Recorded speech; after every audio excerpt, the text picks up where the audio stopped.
105e anniversaire de la première expédition à avoir atteint le pôle Sud. Le 14 décembre 1911, vers 15 h, Roald Amundsen plante le drapeau norvégien au pôle Sud, coiffant le Britannique Robert Scott au poteau. Cette victoire est l'aboutissement d'une fantastique expédition impliquant 19 hommes et une centaine de chiens de terrano. Le plus ahurissant dans cette épopée, c'est que Roald Amundsen ne vint le pôle Sud que par dépit. En effet, c'est l'assaut du pôle Nord que s'apprête, en 1909, Roald Amundsen, surnomme le dernier des Vikings. Il en est rêvé depuis l'enfance.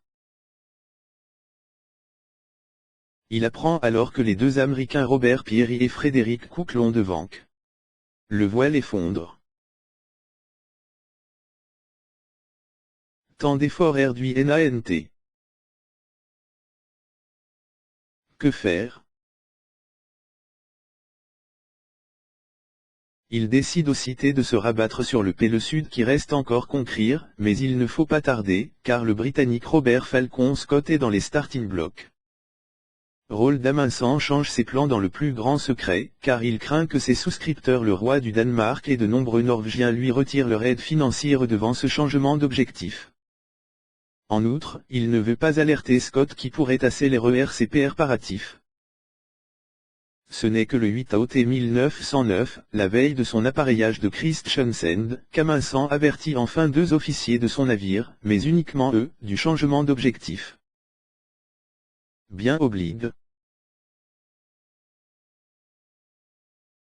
Quand le navire file vers le sud, l'équipage commence à se douter de quelque chose, mais l'explorateur explique qu'il veut simplement contourner l'Amérique pour attaquer son expédition par le détroit de Bering. L'explication ne convainc pas grand monde bord. Madreux, Amundsen dévoile enfin ses plans. Pour faire avaler la pilule à l'équipage, il explique que son objectif premier reste toujours le pôle Nord, APRS un crochet dans le sud. Amundsen ne peut faire autrement que de parvenir également Scott en lui expédiant un télégramme Melbourne, où l'anglais doit faire escale. Prend liber vous informer FRAM fait route vers l'Antarctique, beg to inform you FRAM proceeding in article. Le FRAM est le navire d'Amundsen, PRT par l'explorateur Nansen. Cette annonce fait l'effet d'une bombe. Les Britanniques sont terrevoltés. L'opinion publique norvégienne condamne cette tromperie. Le 14 janvier 1911, le FRAM PNTRE dans la baie des Baleines tailleux dans le continent antarctique. Aussi terre, Amundsen dresse son camp de base. Il n'a qu'une obsession en tête, battre de vitesse Scott, qui a déjà débarqué une dizaine de jours auparavant Ross Island. Peine installe Esther, les Norvégiens voient une voile apparaître à l'horizon, c'est celle du Terra Nova de Scott qui part se mettre l'abri à PRS à voir déposer les membres de l'expédition. En découvrant les Norvégiens, les marins anglais sont surpris, car ils les croyaient de l'autre côté du continent. La surprise est d'autant plus mauvaise que le camp d'Amundsen est plus proche du pôle que celui de Scott, de 100 km. Le Terra Nova s'empresse de faire demi-tour pour parvenir Scott. Sur des charbons ardents. Les deux expéditions diffèrent sur de nombreux points. Par exemple, Amundsen parie uniquement sur des chiens pour tirer les terranos. Scott préfère utiliser des terranos moteurs et des poneys de Mandchourie. Amundsen fait également un meilleur choix concernant les vêtements et l'équipement. En revanche, l'Anglais bénéficie d'une meilleure connaissance du terrain puisqu'il emprunte la voie track par Shackleton en 1909 avant de faire demi-tour 180 km du but. Impossible de rallier le pôle d'une traite avec suffisamment de nourriture pour les hommes et les chiens. Aussi, Amundsen profite des quelques semaines de LT Austral pour installer 3 DPTS de ravitaillement intermédiaire, sur la route du pôle. Partir d'avril, la nuit tombe et la température chute trop pour se déplacer. Jusqu'en août, les Norvégiens restent calfeutrés dans leur camp de base, qu'ouest du reste du monde. Le 8 septembre 1911, sur des charbons ardents, Amundsen se lance vers le pôle avec 8 hommes, n'écoutant pas les conseils de prudence de son équipage lui disant qu'il fait encore trop froid. 4 jours plus tard, il doit effectivement se résoudre faire demi-tour. L'attente au camp est longue.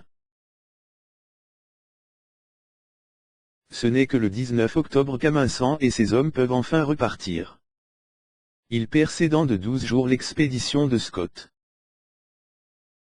Le Norvégien emmène avec lui 4 hommes, 4 terranos et 52 chiens. Il progresse vite, jusqu'à 27 km par jour malgré d'énormes difficultés vaincre, notamment l'escalade d'un glacier culminant 3200 m d'altitude. La mi-novembre, 27 chiens sont sacrifiés pour fournir de la viande aux autres chiens et aux hommes. Ils reprennent la route le 25 novembre, peinant dans un terrain parsème de crevasses. Amundsen reste tarot par l'angoisse de se faire coiffer au poteau par Scott.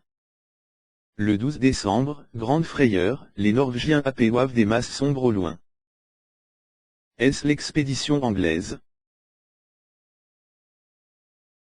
Non, ce ne sont que les chiens endormis car. La victoire est port de ski. Victoire. Le 14 décembre, vers 15 h, l'expédition norvégienne est la première à atteindre le pôle Sud. Amundsen est sous l'Agde.